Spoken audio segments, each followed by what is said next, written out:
আজ আমার নিবেদন কবি সুকান্ত ভট্টাচার্যের লেখা ভালো খাবার। ধনপতি পাল, তিনি জমিদার মস্ত। সূর্য রাজ্যে তার যায় নাকো অস্ত।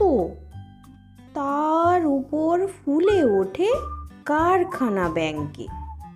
আয়তনে হারালেন মোটা কোলা ব্যাংকে।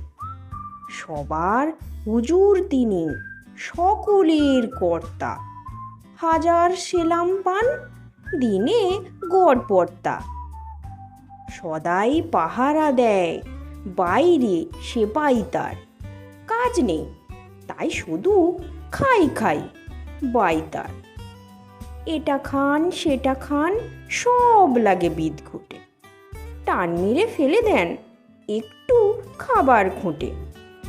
খাদ্যে অরুচি তার, সব লাগে তিক্ত। খাওয়া ফেলে ধমকান, শেষে অতিরিক্ত। দিন রাত চিৎকার, আরও বেশি টাকা চাই।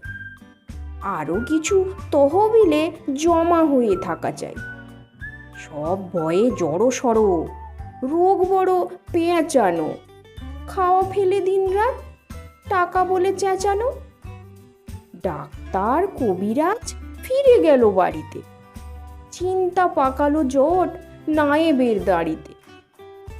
নায়েব অনেক ভেবে বলে হুজুরের প্রতি, কি খাদ্য চাই, কি সে খেতে উত্তমতি?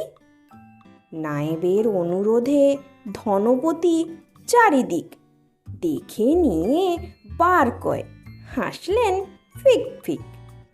তারপর বললেন, বলা ভারী শক্ত।